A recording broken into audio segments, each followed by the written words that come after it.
Capítulo 3. O Criador e a Criatura. Durante 6 dias caminhamos pelos Pirineus, subindo e descendo montanhas, com Petrus me pedindo para realizar o exercício da semente toda vez que os raios de sol iluminavam apenas os picos mais altos. No terceiro dia da caminhada, um marco de cimento pintado de amarelo indicava que havíamos cruzado a fronteira, e a partir dali, nossos pés estavam pisando em terra espanhola. Petrus, pouco a pouco, começou a soltar algumas coisas de sua vida particular. Descobri que era italiano e que trabalhava em desenho industrial. Perguntei se não estava preocupado com as muitas coisas que devia ter sido forçado a abrir mão para guiar um peregrino em busca de sua espada. Quero explicar-lhe uma coisa, respondeu ele. Eu não estou guiando até sua espada. Cabe única e exclusivamente a você encontrá-la. Eu estou aqui para conduzi-lo através do caminho de Santiago e ensinar-lhe as práticas de Ram. Como você aplicará isto para encontrar sua espada é problema seu. Você não respondeu minha pergunta, disse eu.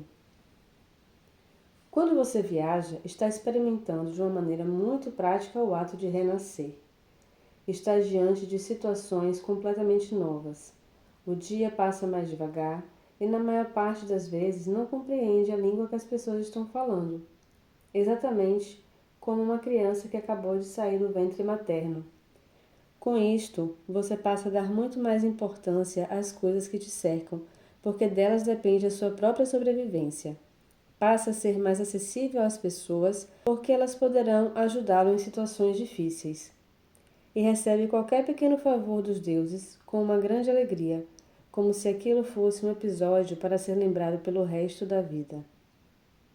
Ao mesmo tempo, como todas as coisas são novas, você enxerga apenas a beleza nelas e fica mais feliz em estar vivo. Por isso, a peregrinação religiosa sempre foi uma das maneiras mais objetivas de se conseguir chegar à iluminação. A palavra pecado vem de pecus, que significa pé defeituoso, pé incapaz de percorrer um caminho. A maneira de se corrigir o pecado é andando sempre em frente, adaptando-se às situações novas e recebendo em troca todas as milhares de bênçãos que a vida dá, com generosidade aos que lhe pedem. Você acha que eu poderia estar preocupado com meia dúzia de projetos que deixei de realizar para estar com você aqui? Petrus olhou em volta e eu acompanhei seus olhos. No alto de uma montanha, algumas cabras pastavam.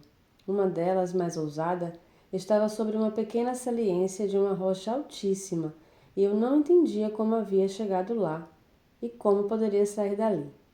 Mas, no momento em que pensei isso, a cabra saltou e, tocando em pontos invisíveis aos meus olhos, voltou para junto de suas companheiras. Tudo em volta refletia uma paz nervosa, a paz de um mundo que ainda tinha muito para crescer e criar, e que sabia que para isto era preciso continuar caminhando, sempre caminhando. Mesmo que um terremoto grande ou uma tempestade assassina às vezes me desse a sensação de que a natureza era cruel, eu percebi que estas eram as vicissitudes do caminho. Também a natureza viajava em busca da iluminação. Eu estou muito contente de estar aqui, disse Petrus, porque o trabalho que deixei de realizar não conta mais, e os trabalhos que realizarei depois disto vão ser muito melhores. Quando eu tinha lido a obra de Carlos Castanheda, havia desejado muito encontrar o velho bruxo índio Dom Juan. Vendo Petrus olhar as montanhas, pareceu-me estar com alguém muito parecido. Na tarde do 7º dia, chegamos ao alto de um morro, depois de atravessarmos uma floresta de pinheiros. Ali, Carlos Magno tinha orado pela primeira vez em solo espanhol, e um monumento antigo pedia em latim que, por causa deste feito, todos rezassem uma Salve Rainha. Nós dois fizemos o que o monumento pedia. Depois, Petrus fez com que eu realizasse o exercício da semente pela última vez. Ventava muito e fazia frio. Argumentei que ainda era cedo. Deviam ser no máximo 3 horas da tarde. mas ele respondeu que eu não discutisse e fizesse exatamente o que estava mandando. Eu me ajoelhei no chão e comecei a realizar o exercício. Tudo transcorreu normal até o momento em que estendi meus braços e comecei a imaginar o sol. Quando cheguei a este ponto, com um sol gigantesco brilhando à minha frente, senti que eu estava entrando num grande êxtase. Minhas memórias de homem começaram lentamente a se apagar. E eu já não estava realizando um exercício. Tinha virado uma árvore. Estava feliz e contente com isto. O sol brilhava e girava em torno de si mesmo, o que não tinha acontecido nenhuma vez anterior. Fiquei ali, os ramos estendidos, as folhas sacudidas pelo vento, sem querer nunca mais sair daquela posição, até que alguma coisa me atingiu e tudo ficou escuro por uma fração de segundo. Abri imediatamente os olhos. Petrus me dera uma bofetada no rosto e me segurava pelos ombros. Não se esqueça dos seus objetivos, disse com raiva. Não esqueça que você ainda tem muito de aprender antes de encontrar sua espada. Eu me sentei no chão, tremendo por causa do vento gelado. Isso acontece sempre? Perguntei. Quase sempre, disse ele. Principalmente com pessoas como você, que se fascinam pelos detalhes e esquecem do que procuram. Petrus tirou um pullover da mochila e vestiu. Eu coloquei por cima da I Love New York a minha camiseta sobressalente. Jamais havia pensado que num verão que jornais haviam chamado como o mais quente da década, pudesse fazer tanto frio assim. As duas camisetas ajudaram a cortar o vento, mas eu pedi a Petrus que andássemos mais depressa para que eu pudesse me aquecer. O caminho agora era uma descida bem fácil. Achei que o frio demasiado que sentia era porque tínhamos nos alimentado muito frugalmente, comendo apenas peixes e frutas silvestres. Ele disse que não, e explicou que o frio era porque havíamos atingido o ponto mais alto da caminhada nas montanhas. Não havíamos andado mais de 500 metros quando, numa curva do caminho, o mundo de repente mudou. Uma gigantesca planície ondulada estendia-se à nossa frente, e à esquerda, no caminho de descida, a menos de 200 metros de nós, uma bonita cidadezinha nos esperava, com suas chaminés fumegando. Eu comecei a andar mais rápido, mas Petrus me deteve. Acho que é o melhor momento de ensinar-lhe a segunda prática de rã, disse, sentando no chão e me indicando para fazer o mesmo. Eu sentei a contragosto. A visão da pequena cidade, com suas chaminés fumegando, tinha me perturbado bastante. De repente, eu me dei conta de que estávamos há uma semana no meio do mato, sem ver ninguém, dormindo ao relento e andando o dia inteiro. Meus cigarros haviam acabado e eu era obrigado a fumar o horrível fumo de rolo que Petrus utilizava. Dormir dentro de um saco e comer peixe sem tempero eram coisas que eu gostava muito quando tinha 20 anos, mas que ali, no caminho de Santiago, exigiam muita resignação. Esperei impaciente que Petrus acabasse de preparar e fumar seu cigarro em silêncio, enquanto sonhava com o calor de um copo de vinho no bar que eu podia ver a menos de 5 minutos de caminhada. Petrus, bem agasalhado no seu pullover, estava tranquilo e olhava distraído a imensa planície. — Que tal a travessia dos Pirineus? Perguntou depois de algum tempo. — Muito boa, respondi sem querer prolongar a conversa. — Deve ter sido muito boa mesmo, porque demoramos 6 dias para fazer o que podia ter sido feito em apenas um. Não acreditei no que ele estava dizendo. Ele pegou o mapa e me mostrou a distância. 17 quilômetros. Mesmo andando devagar por causa das subidas e descidas, aquele caminho podia ter sido coberto em 6 horas. Você está tão obcecado em chegar até sua espada que se esqueceu da coisa mais importante. É preciso caminhar até ela. Olhando fixamente para Santiago, que você não pode ver daqui, não reparou que passamos por determinados lugares 4 ou 5 vezes seguidas apenas em ângulos diferentes.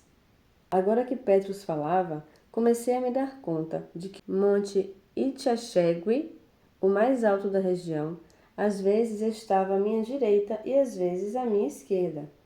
Mesmo tendo reparado isto na ocasião, eu não havia chegado à única conclusão possível. Tínhamos ido e voltado muitas vezes.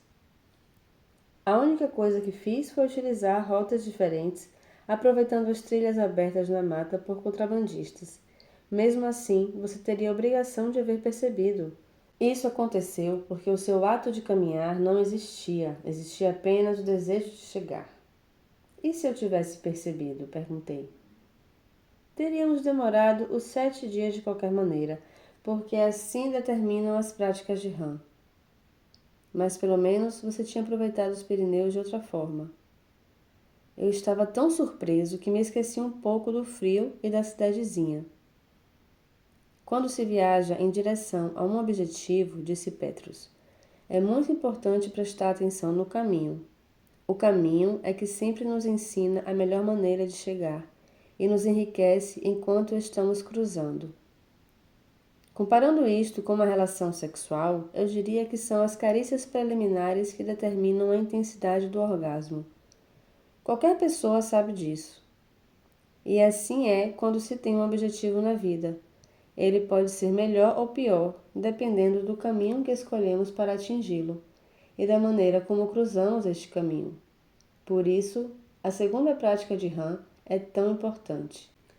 Tirar daquilo que estamos acostumados a olhar todos os dias os segredos que, por causa da rotina, não conseguimos ver.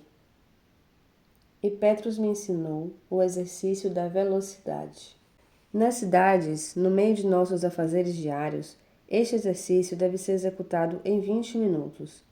Mas como estamos cruzando o estranho caminho de Santiago, vamos demorar 1 hora para chegar até a cidade.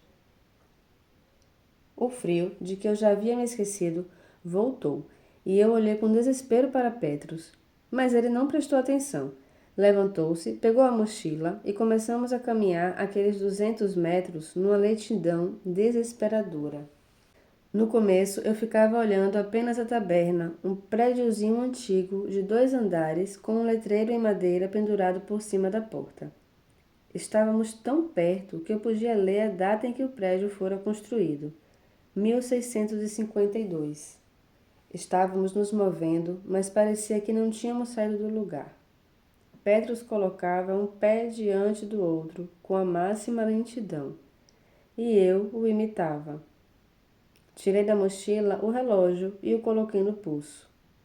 Vai ser pior assim, disse ele, porque o tempo não é algo que corre sempre no mesmo ritmo.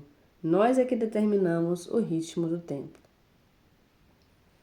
Eu comecei a olhar o relógio a toda hora e achei que ele tinha razão. Quanto mais olhava, mais os minutos custavam a passar. Resolvi seguir seu conselho e enfiei o relógio no bolso. Procurei prestar atenção na paisagem, na planície, nas pedras que meus sapatos pisavam, mas a todo momento eu olhava para a taberna e me convencia de que não tinha saído do lugar. Pensei em contar mentalmente algumas histórias para mim mesmo, mas aquele exercício estava me deixando tão nervoso que eu não conseguia me concentrar. Quando não resisti e tirei de novo o relógio do bolso, haviam passado apenas 11 minutos. Não faça deste exercício uma tortura, porque ele não foi feito para isso, disse Petrus. Procure tirar prazer de uma velocidade a qual você não está acostumado. Mudando a maneira de fazer coisas rotineiras, você permite que um novo homem cresça dentro de você. Mas enfim, você é quem decide. A gentileza da frase final me acalmou um pouco. Se era eu quem decidia o que fazer, então era melhor tirar proveito da situação. Respirei fundo e evitei pensar. Despertei em mim um estado esquisito, como se o tempo fosse algo distante e que não me interessasse. Fui me acalmando cada vez mais e comecei a reparar com outros olhos as coisas que me cercavam. A imaginação, que estava rebelde enquanto eu estava tenso, passou a funcionar a meu favor. Olhava a cidadezinha à minha frente e começava a criar toda uma história a seu respeito. Como tinha sido construída, os peregrinos que por ali passaram, a alegria de encontrar gente e hospedagem depois do vento frio. Em determinado momento, julguei ver na cidade uma presença forte, misteriosa e sábia. Minha imaginação encheu a planície de cavaleiros de combates. Eu podia ver suas espadas reluzindo ao sol e ouvir seus gritos de guerra. A cidadezinha não era mais apenas um lugar para aquecer minha alma com vinho e meu corpo com um cobertor. Era um marco histórico, uma obra de homens heróicos que haviam deixado tudo para se instalarem naqueles ermos. O mundo estava ali, me cercando, e eu percebi que muito poucas vezes eu havia prestado atenção nele. Quando me dei conta, estávamos na porta da taberna e Petrus me convidou para entrar. Eu pago o vinho, disse ele. E vamos dormir cedo, porque amanhã preciso apresentá-lo a um grande bruxo. Dormi um sono pesado e sem sonho. Assim que o dia começou a se estender pelas duas únicas ruas da cidadezinha de Roncesvalles, Petrus bateu na porta do meu quarto. Estávamos hospedados no andar superior da taberna, que também servia de hotel. Tomamos café preto, pão com azeite e saímos. Uma neblina densa pairava sobre o local. Percebi que Roncesvalles não era exatamente uma cidadezinha como eu havia pensado a princípio. Na época das grandes peregrinações pelo caminho, ela fora o mais poderoso mosteiro da região, com interferência direta em territórios que iam até a fronteira de Navarra. E ainda guardava estas características. Seus poucos prédios faziam parte de um colegiado de religiosos. A única construção de características leigas era a taberna onde havíamos nos hospedado. Caminhamos pela neblina e entramos na igreja colegial. Lá dentro, paramentados de branco, vários padres rezavam em conjunto a primeira missa da manhã.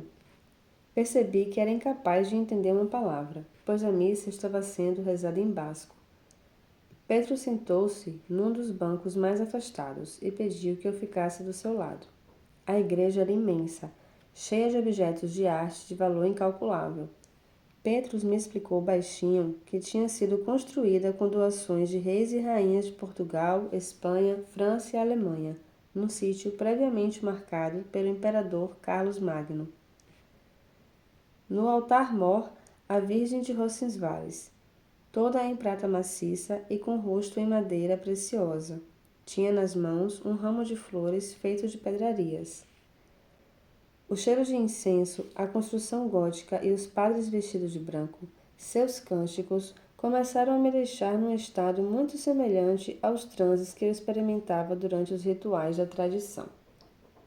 E o bruxo? Perguntei, me lembrando do que ele havia falado na tarde anterior. Petrus apontou com um gesto de cabeça para um padre de meia-idade, magro de óculos, sentado junto com outros monges, nos compridos bancos que ladeavam o altar-mor. Um bruxo e ao mesmo tempo um padre. Desejei que a missa acabasse logo, mas como Petrus me havia dito no dia anterior, somos nós que determinamos o ritmo do tempo. Minha ansiedade fez com que a cerimônia religiosa demorasse mais de uma hora. Quando a missa acabou, Petrus me deixou sozinho no banco e se retirou pela porta por onde os padres haviam saído. Fiquei algum tempo olhando a igreja, sentindo que devia fazer algum tipo de oração, mas não consegui me concentrar em nada. As imagens pareciam distantes, presas num passado que não voltaria mais, como jamais voltaria à época de ouro do Caminho de Santiago. Petrus apareceu na porta e, sem qualquer palavra, me fez um sinal para que o seguisse. Chegamos a um jardim interno do convento, cercado por uma varanda de pedra. No centro do jardim havia uma fonte, e sentado em sua borda nos esperava o tal padre de óculos. Padre Xavier, este é o peregrino, disse Petrus me apresentando. O padre me estendeu a mão e eu o cumprimentei. Ninguém disse mais nada. Fiquei esperando que alguma coisa acontecesse, mas só escutava o ruído de galos cantando ao longe e gaviões saindo em busca da caça diária. O padre me olhava sem nenhuma expressão. Um olhar muito parecido com o de Madame de Bril, depois que eu havia falado a palavra antiga. Finalmente, depois de um longo e constrangedor silêncio, o padre Xavier falou. Parece que você galgou os degraus da tradição cedo demais, meu caro. Respondi que já tinha 38 anos e havia sido bem-sucedido em todas as ordalhas.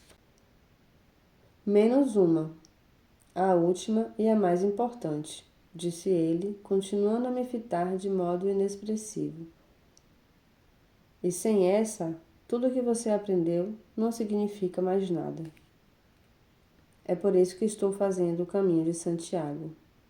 O que não é uma garantia de nada. Venha comigo. Petrus ficou no jardim e eu segui o padre Xavier. Cruzamos os claustros, passamos pelo local onde estava enterrado um rei, Sancho el Fuerte, e fomos parar numa pequena capela, retirada do grupo de edifícios principais que compunham o mosteiro de Roncesvalles. Lá dentro não havia quase nada. Apenas uma mesa, um livro e uma espada, mas não era minha. O padre Xavier sentou-se atrás da mesa, deixando-me de pé. Depois pegou algumas ervas e ateou fogo, enchendo o ambiente de perfume. Cada vez mais, a situação me lembrava o encontro com Madame de Bril. Primeiro vou lhe dar um alerta, disse o padre Xavier. A rota jacobeia é apenas um dos 4 caminhos. É o caminho da espada. Ele pode lhe trazer poder, mas isso não é o suficiente. Quais são os outros 3? Perguntei. Você conhece pelo menos mais 2. O caminho de Jerusalém, que é o caminho de Copas, ou do Graal, e lhe trará a capacidade de fazer milagres. E o caminho de Roma, o caminho de Paus, que lhe permite a comunicação com os outros mundos.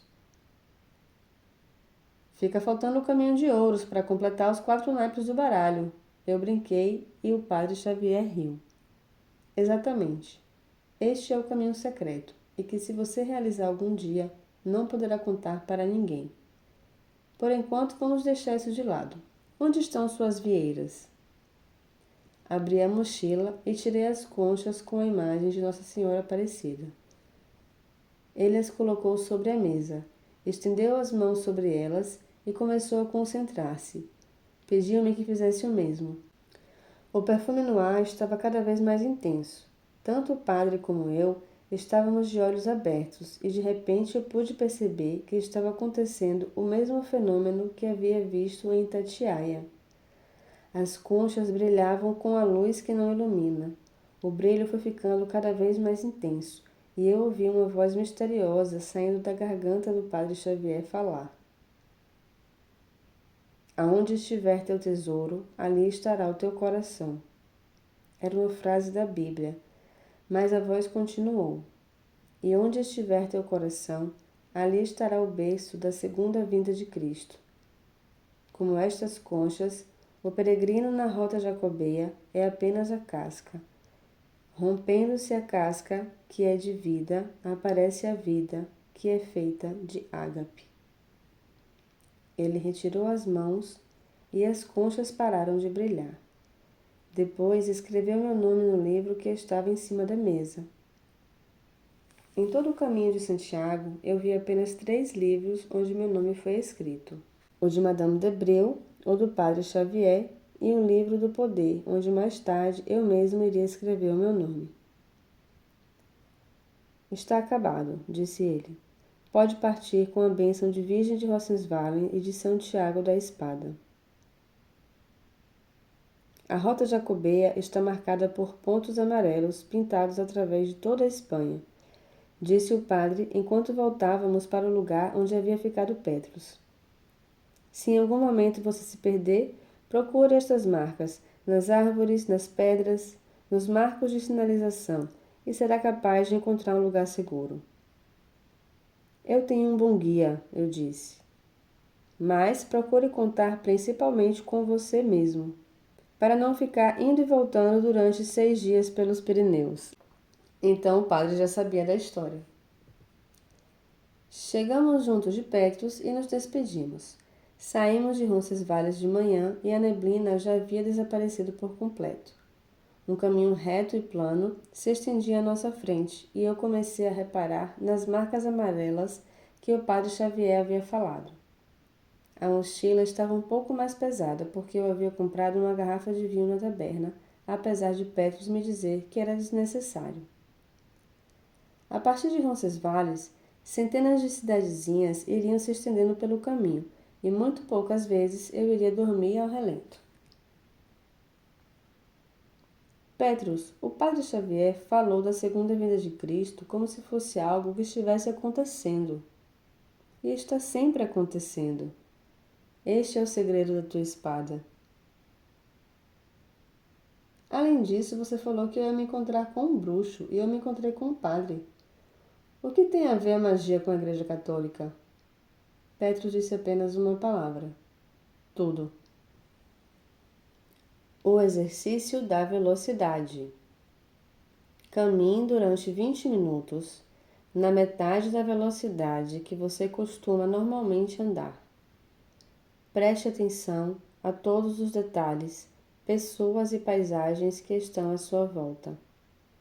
A hora mais indicada para este exercício ser realizado é após o almoço. Repetir o exercício durante 7 dias. Se inscreva no canal e ative o sininho para acompanhar a continuação da leitura do livro Os Diários de um Mago. Próximo capítulo 4, A Crueldade e o exercício da crueldade.